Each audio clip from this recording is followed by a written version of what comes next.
Item 5 is for discussion and for possible action, update on the report 2030 legislation session by our none other than Warren Hardy. We appreciate you coming up here, Mr. Hardy. Thank you, Mr. Chairman. Pleasure to be here. Chairman, members of the board, Warren Hardy, I almost said representing the Water District. I'm still at the legislature. It's a pleasure to be here to do a report.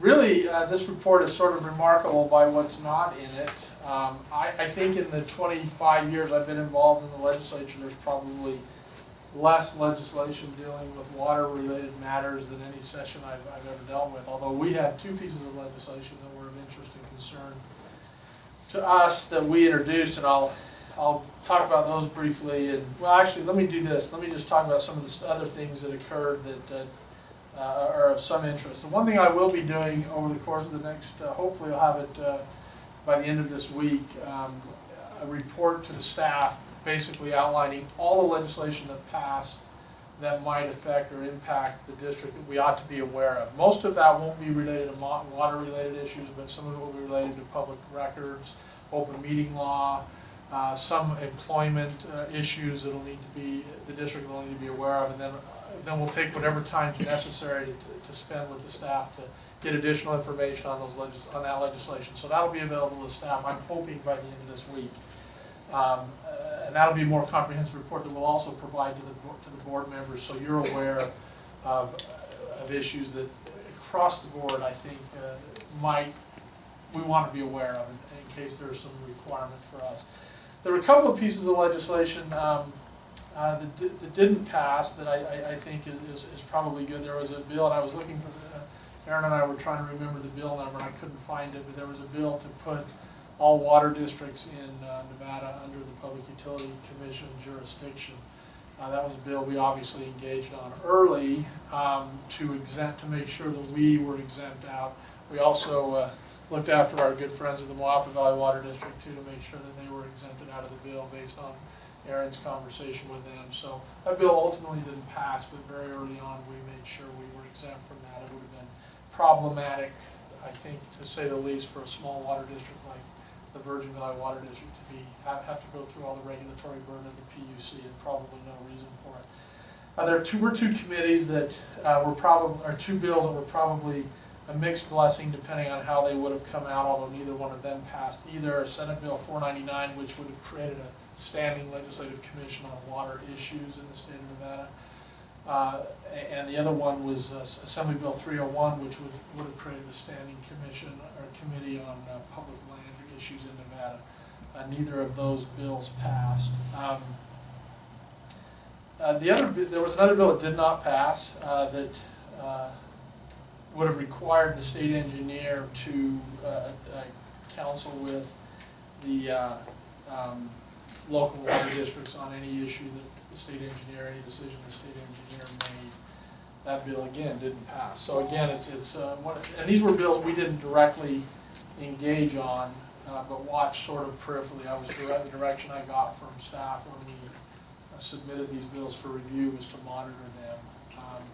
And for those of you who might not remember the process we had, every piece of legislation that came up that potentially impacted the water district, I sent to staff for their review, and they would send comments back to me on our position. And again, there was just so little that directly impacted water districts this time. Several, again, that impacted, I have to say, bad pieces of legislation, in my opinion, that impacted employment, those sorts of things. There was a bill, for example, that would have required, I won't say it's bad, but it certainly is a burden on small districts and small employers. It would have required standing for maternity, or excuse me, for care of a spouse, would have received public standing as a, what's the word I'm looking for, the protected class, which would have been a real, I think, significant burden on small employers. So there were a lot of legislation like that which we will get. That one didn't pass, but we'll provide that to the staff so they're fully aware of it. So the two bills that we really focused on this session were obviously Assembly Bill 131, which made the charter change that we were seeking, That turned out to be a very interesting bill. We surprisingly, I think I've done several pieces of legislation on charter changes in my career. We did get some opposition to the bill, which I'd never really seen before. But there was some communication from the community to legislators on that bill. But at the end of the day, we were able to resolve all those concerns, and the bill passed unanimously out of both houses, making the changes that we wanted to incorporate with regard to all board members being elected. So at the end of the terms, I think December of 2014, all seats will expire.